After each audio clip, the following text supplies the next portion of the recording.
Olha só, então nós vamos começar essa aula aí do modelo de Dalton. Nós já vimos esse conteúdo um pouco. É importante lembrar que antes de existir o modelo de Dalton propriamente dito, existia aí um modelo anterior considerado, na verdade, não é bem um modelo, né? Era uma hipótese atomística, que essa hipótese atomística foi baseada por dois filósofos gregos em 450 a.C., Leucipo e Demócrito. Esses dois filósofos já haviam discutido aí que havia, né, uma parte de uma propriedade da matéria que, quando chegasse a um limite de uma divisão, essa parte não seria mais possível de ser divisível. Portanto, eu atingiria uma partícula final, certo? De proporção indivisível, e por aí me surge esse nome, átomo, que, se a gente separar o nome do grego, o A significa não e o tomo significa parte ou pedaço. Então, um átomo e átomo, A é não e o tomo é parte, ou seja, não divisível, não possui partes. Então, essa é a ideia original, né, da ideia que veio sendo trazida desde a época de Leucipo e Demócrito, carregada lá para os anos 1800, já depois de Cristo, por Dalton, na formulação da sua hipótese. Então, continuando aí, surge, né, vem o surgimento da hipótese atômica. Isso lembrando que leva em considerações as leis ponderais, ou seja, o pensamento científico já começa a tomar mais forma, né, do que um pensamento puramente empírico trabalhado por esses gregos. Então, Dalton, né, ele utiliza as leis ponderais anteriores propostas por Lavoisier e Proust, ou seja, as ideias daqueles filósofos de Leucipo e Demócrito, elas já não fundamentavam muito bem o que as leis ponderais, o que experimentos daquela época que já eram realizados, essas leis ponderais já necessitavam de explicações mais concretas de uma hipótese atômica do que aqueles gregos tinham para oferecer. Então, quem surgiu aí pegando o gancho, né, das leis ponderais propostas por Lavoisier e Proust, foi Dalton. Então, Dalton, né, baseou todo esse modelo dele nos resultados experimentais feitos anteriores, né, nas leis ponderais de Lavoisier e Proust.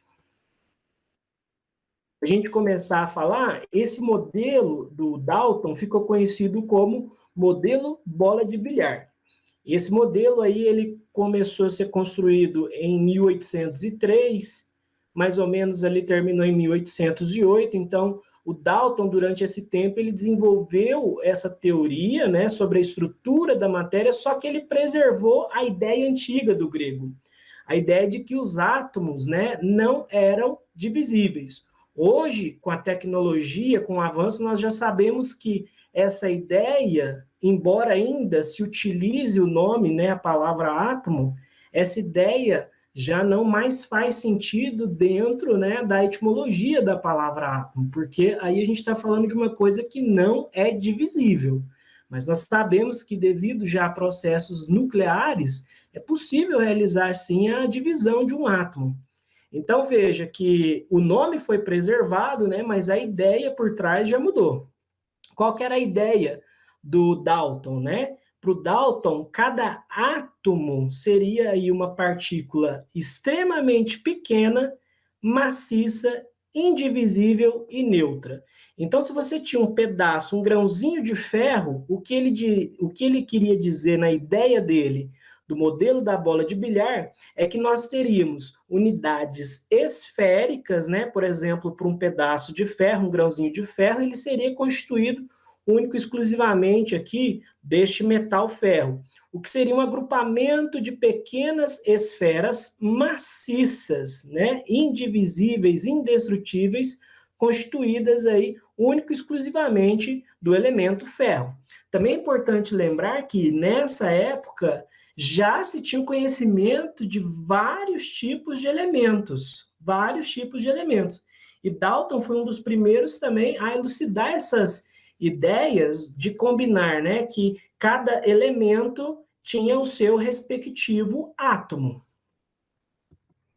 Vamos continuar aí para ilustrar melhor as ideias do Dalton, né? Ele já tinha produzido uma espécie de artigo, uma espécie de publicação, onde ele representava os átomos dos elementos, ou os elementos aqui, por bolinhas, né? Essas bolinhas aqui, cada um com o seu símbolo, cada uma com sua simbologia. Então, aqui nós temos a representação do hidrogênio, do nitrogênio, do carbono, do oxigênio, e ele também já passa a dar ideia na publicação de que esses átomos se unem, formando, né, estruturas maiores, que seriam depois as moléculas. Então, ele foi muito habilidoso aí na elaboração desses modelos que serviram de base, né, para representações de outros modelos que, inclusive, a gente pode iniciar o estudo da química tranquilamente observando esses modelos, e para isso ele fez essas ilustrações. Hoje nós sabemos que a representação de um elemento, né, a gente utiliza a tabela periódica, onde cada elemento é representado por uma letra. E se caso esse elemento tenha duas letras, a primeira é maiúscula e a segunda é minúscula.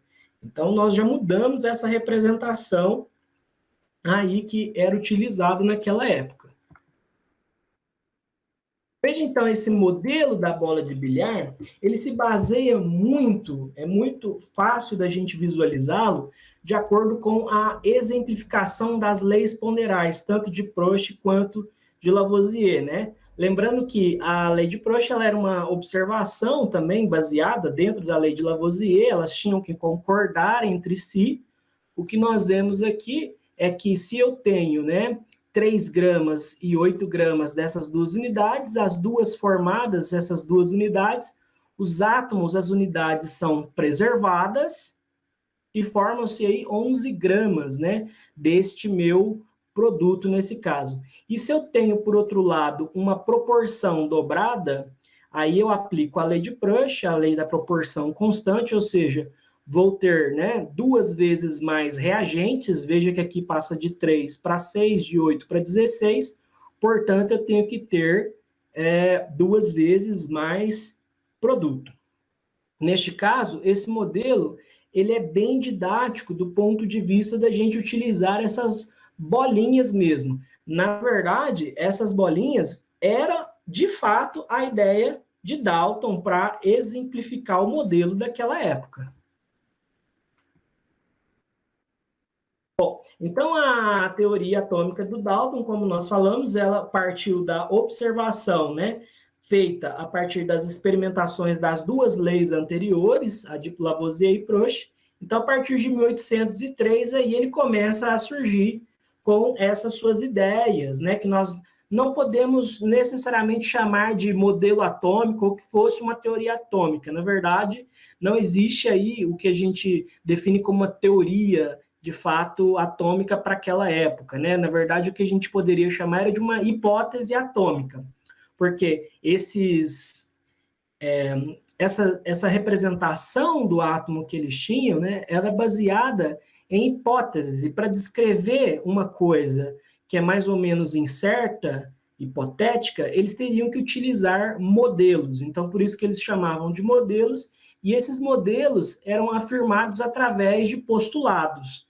Então, Dalton estabeleceu alguns postulados para afirmar a hipótese ou modelo atômico dele. Dentre um dos principais postulados, né, é exatamente o principal, de que a matéria era formada por átomos. Depois que a matéria, né, esses átomos aí seriam representados por essas bolinhas que nós falamos, maciças, indivisíveis, esféricas, neutras, e também há outras definições aí para esses átomos. Nós vamos ver que, da mesma forma, os átomos de um mesmo elemento químico, eles vão ser iguais em suas características, que, por exemplo, o tamanho e a massa. Vamos dizer aqui, por exemplo, que eu tenho este átomo aqui vermelho, suponhamos que ele fosse para o oxigênio. Se eu tivesse um outro átomo de oxigênio, ele também seria uma outra bolinha vermelha, do mesmo tamanho, da mesma massa, Então, essa era a ideia por trás, né? Que átomos do mesmo elemento teriam a mesma característica. Aqui, explicando novamente que eles são indivisíveis, eles não podem ser criados e nem destruídos durante os processos de transformação da matéria, os processos de reação. Isso aí é a lei, né, da conservação da matéria ou a lei de Lavoisier. Então, átomos, na ideia de Dalton aí, indo de encontro com a lei de Lavoisier, eles não são criados e nem destruídos. Em um processo de reação química, em um processo de transformação, esses átomos, eles são apenas recombinados. Nós vamos ver outro exemplo dessa recombinação.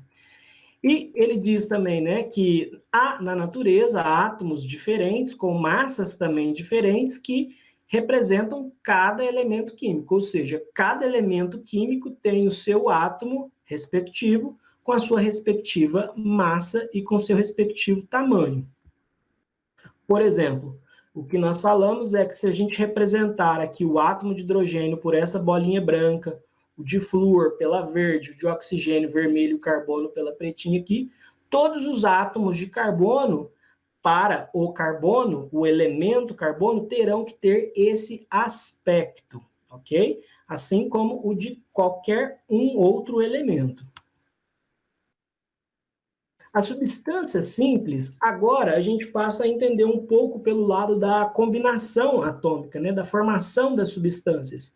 Existe o átomo isolado, entretanto, já, né, se sabia pela ideia das reações químicas, né, que já eram estudadas, que esses átomos se combinam e formam substâncias. E aí ele define dois tipos de substâncias, na própria teoria do Dalton. O primeiro tipo de substância é uma substância simples. Essas substâncias, elas são formadas por átomos de mesmo elemento químico. Então, eu tenho aí os exemplos de substância simples. Olha, na ilustração aqui eu vou ter, né, bolinhas ou átomos de mesma cor, ou seja, isso significa que são do mesmo elemento. Então, portanto, o gás hidrogênio, que é formado pelo mesmo átomo, ou seja, por dois átomos de hidrogênio, é uma substância simples. A molécula do gás oxigênio, que é formado aí por dois átomos de oxigênio, sendo os dois átomos do mesmo elemento, é uma substância simples. Assim como o ozônio, né, que é o gás ozônio, ele é formado por três átomos de oxigênio. E sendo, né, do mesmo elemento químico, trata-se aí de uma substância simples. Então, nós temos esses exemplos aí para definir o que é uma substância simples. E, além da simples, existem as compostas, as substâncias compostas, que nós também podemos aí chamar de compostos químicos ou somente compostos. Se os simples, né, se as substâncias simples são formadas pelo mesmo átomo, as substâncias compostas são formadas, né, por átomos, pelo menos dois átomos ou mais átomos diferentes, que se combinam numa proporção. Então, aqui nós temos como exemplo a água, né, a molécula de água, que ela é formada por três átomos no total, dois de hidrogênio e um de oxigênio. É uma substância, então, que a gente chama essa substância composta, porque é formada por átomos diferentes. Então, aqui eu poderia dizer que eu tenho a água, aqui eu poderia dizer que eu tenho, por exemplo, a amônia, o NH3, o metano, o CH4, o CO2. Aqui eu tenho a representação também do cloreto de sódio, que ele me indica que é uma substância composta, uma vez que ele é constituído dos íons de sódio e cloro, ou seja, provenientes aí de dois átomos diferentes. Continuando aí, nos postulados de Dalton, então, o que é importante sempre frisar é que estes átomos, né, eles eram esferas rígidas e indestrutíveis. Aqui, quando a gente parte da observação do ponto de vista reacional para o Dalton, é onde que ele explica que, na reação, os átomos eles não são criados e nem destruídos, eles são apenas recombinados. Veja aí que temos dois exemplos, né, onde eu tenho substâncias simples, né? Substâncias simples aqui neste primeiro quadrinho, e essas substâncias simples reagem. Vejam que do outro lado, elas aparecem na mesma quantidade, porém recombinadas. Assim como aqui nessa ilustração, onde eu tenho aqui diversas substâncias simples, e essas substâncias, substâncias compostas aqui, né, e duas substâncias simples, e que aqui aparecem de novo essa mesma configuração, né, nessa mesma quantidade, porém um rearranjo diferente, recombinado, né? Se a gente for observar a contagem das quantidades, ela vai ser a mesma.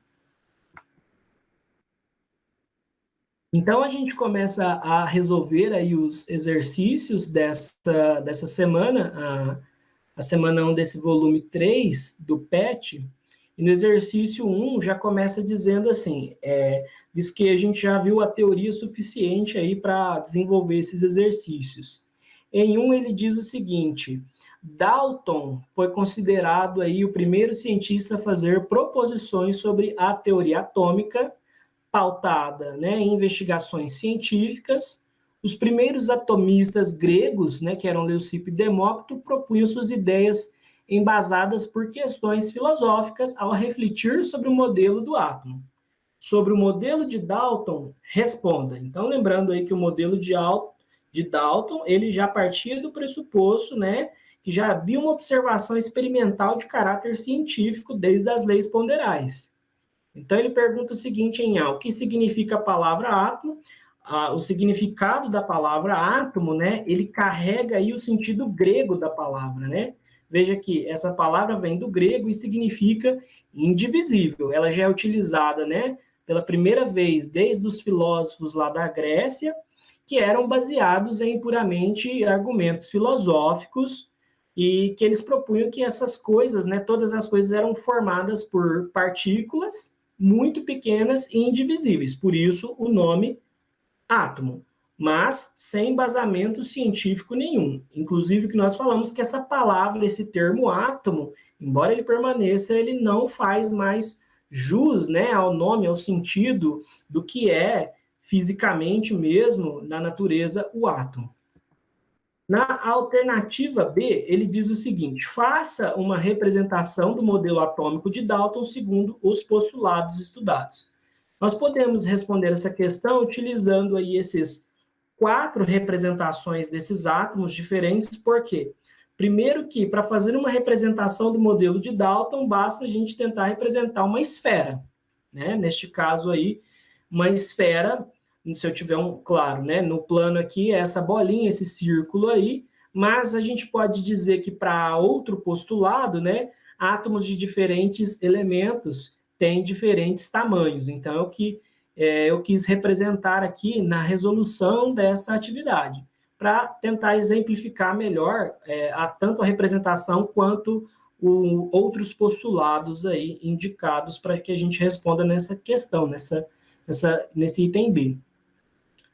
No item C, ele pede para a gente indicar 3 características importantes desse modelo. A gente pode indicar até mais que 3. Ele é esférico, maciço, indestrutível, indivisível e sem carga.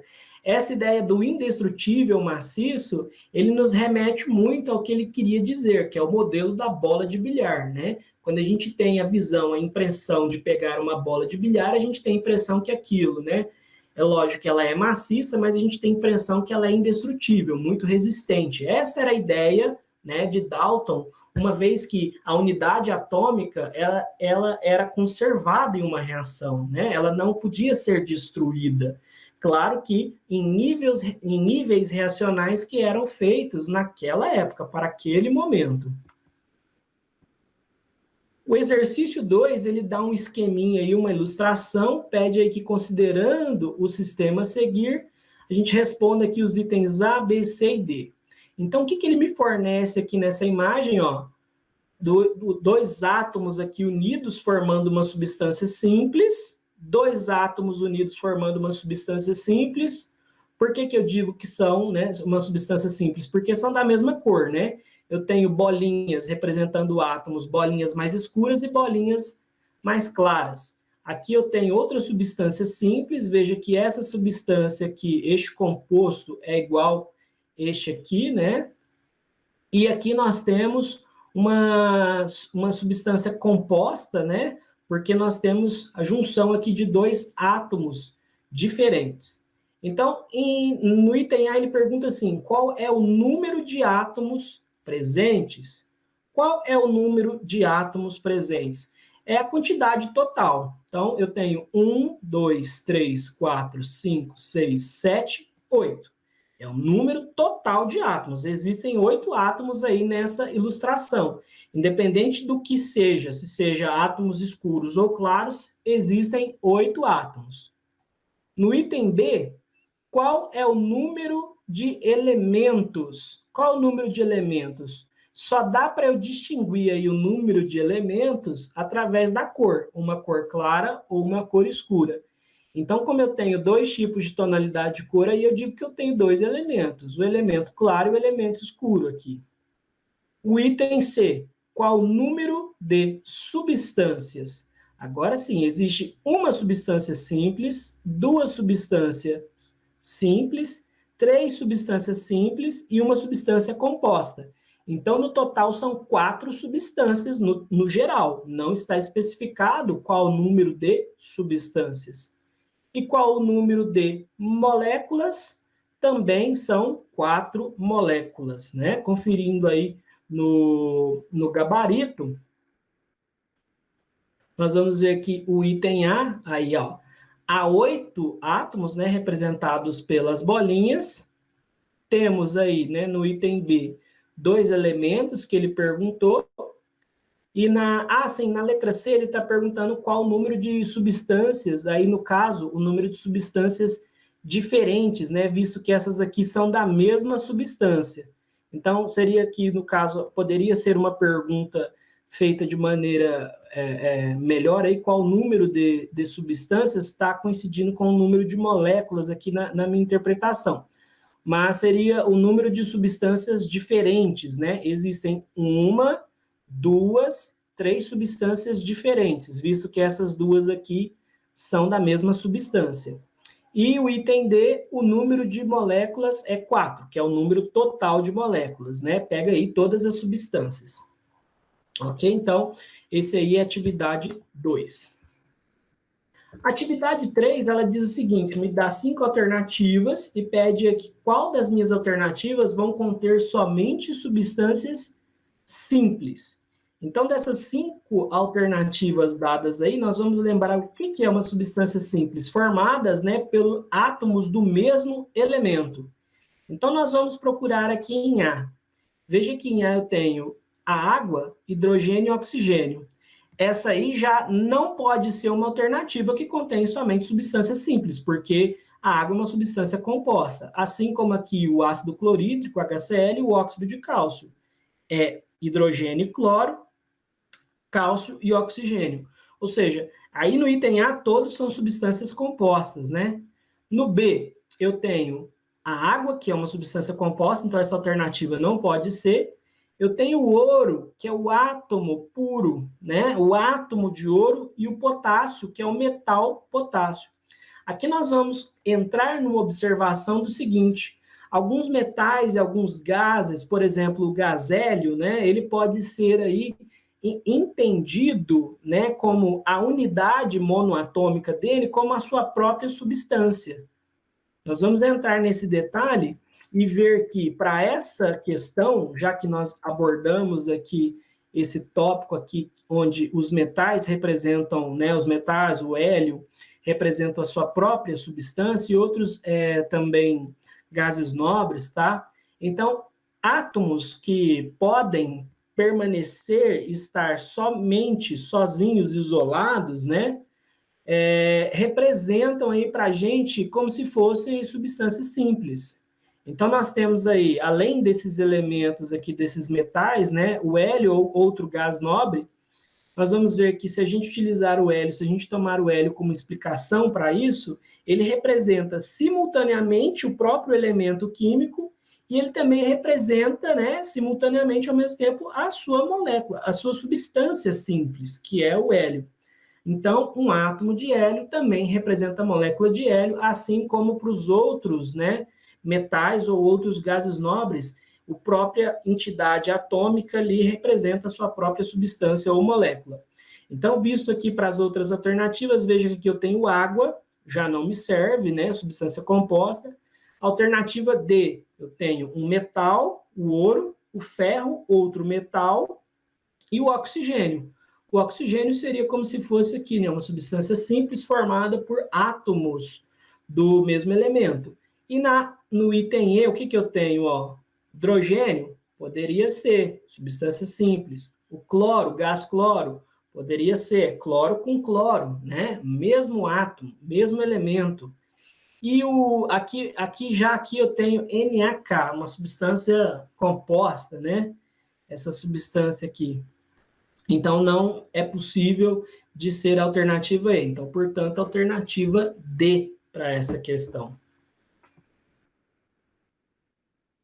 A4, olha só. Com relação às substâncias O2, H2, H2O, chumbo, ó, já verifiquei que é chumbo, está escrito isolado, né, sozinho, então esse chumbo aí é um metal, né? Nós sabemos que o chumbo é um metal. Na dúvida, a gente pode verificar, né, a tabela também.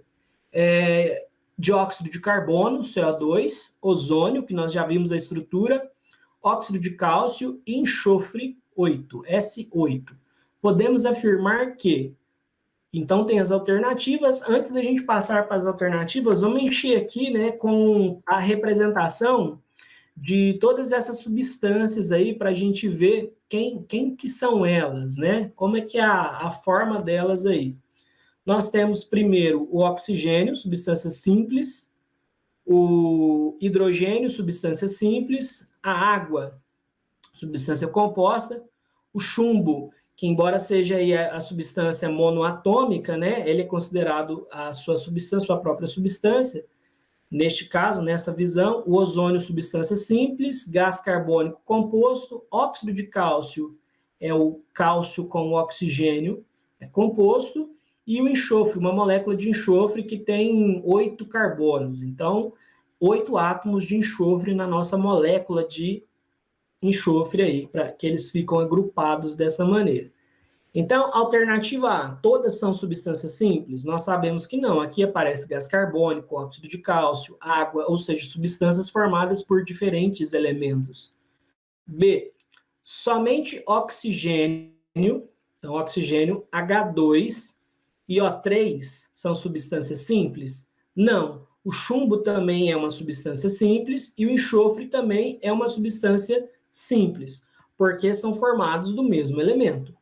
Todas as substâncias são compostas? Nós já vimos que aí no meio tem substâncias que são simples, né? Que são essas aqui. Alternativa D aqui, somente o dióxido de carbono, o gás carbônico, o óxido de cálcio e o enxofre são substâncias compostas.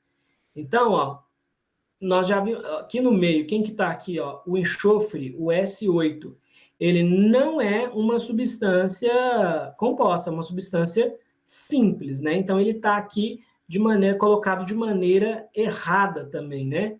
E nós também temos, além dessas substâncias aqui, né, listadas, além do enxofre estar errado, ainda falta colocar aqui a molécula de água, né, como uma substância composta. O item E aí, ó, as substâncias O2, H2, chumbo, O3 e S8 são simples.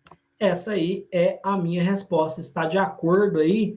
Todas as substâncias listadas aí, né, estão de acordo. São todas substâncias simples. Não faltou nenhuma, disse todas. Então, essa aí é a minha alternativa correta para a atividade 4.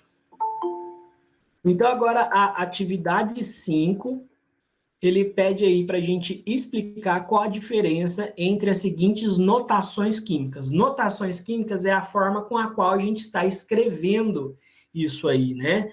Como que a gente está representando as minhas entidades químicas quando eu escrevo da seguinte maneira: 2O, O2, 2O3 e 3O2. Veja que eu fiz o desenho aqui, né? Coloquei aqui para vocês o que seria cada um desses casos aí. Então, eu tenho, quando eu falo que eu tenho 2O, eu tenho 2 átomos de oxigênio isolados. Esse 2 aqui antes, né, indica a minha quantidade que eu tenho desses átomos. Já agora aqui em O2, veja que antes do meu O2, do oxigênio aqui, desse O2, não apareceu nenhum número aqui, igual apareceu aqui na frente do O, né? Se não aparece nenhum número, é porque esse número é pelo menos 1, né? É 1. Então, quer dizer que sendo 1, eu tenho um O2. E esse O2 é a molécula de oxigênio, são 2 átomos de oxigênio. Esse númerozinho aí, quebrado embaixo, né, quando a gente escreve embaixo, ele explica a atomicidade, que é a quantidade de átomos que eu tenho dentro da substância, dentro da molécula. Então, O2 é isso aqui, esta representação. Eu tenho um átomo de oxigênio, 2O3. Agora veja que aqui eu tinha O2, agora O3. Então, eu tenho que ter o ozônio, né, a molécula de ozônio com 3 átomos de oxigênio, a atomicidade do ozônio. Só que eu tenho 2 ozônios, então eu tenho 2 moléculas de ozônio. E daqui da mesma forma, veja que agora eu tenho 3O2, ou seja, eu tenho 3 moléculas de gás oxigênio. Como que fica aí a resposta para essa atividade? Então, no primeiro caso, o 2, que é este caso aqui, o 2O, né, que é o 2O que está escrito aqui, ele indica que temos 2 átomos de oxigênio isolados. O O2 representa uma molécula da substância de oxigênio, ok? Uma molécula da substância oxigênio, que é formada pela combinação de 2 átomos desse elemento, do próprio oxigênio. Depois, nesse terceiro aqui, 2O3. O que significa 2O3? Indica que eu tenho 2 moléculas dessa substância, que é o ozônio, e cada uma dessas substâncias, dessa molécula de ozônio, ela é formada pela combinação de 3 átomos de oxigênio. Então, essa representação que eu tenho que fazer. E, no fim, essa última representação, o que ela vai me indicar? Ou seja, o 3O2, ele vai me dizer que eu tenho 3 moléculas dessa substância, que é o gás oxigênio, e cada uma dessas substâncias ela é formada pela combinação de 2 átomos desse elemento. Então, veja que a escrita, ela difere uma da outra, né? São 4 escritas iguais, e as maneiras com a qual eu escrevo, com a qual eu alterno esses números, 2, o 3, coloco na frente, né? Eu coloco antes ou depois do meu átomo, do meu elemento, eu modifico totalmente a compreensão, né? Em termos da escrita química que eu quero fazer. Ok? Então, é isso aí, pessoal. Obrigado.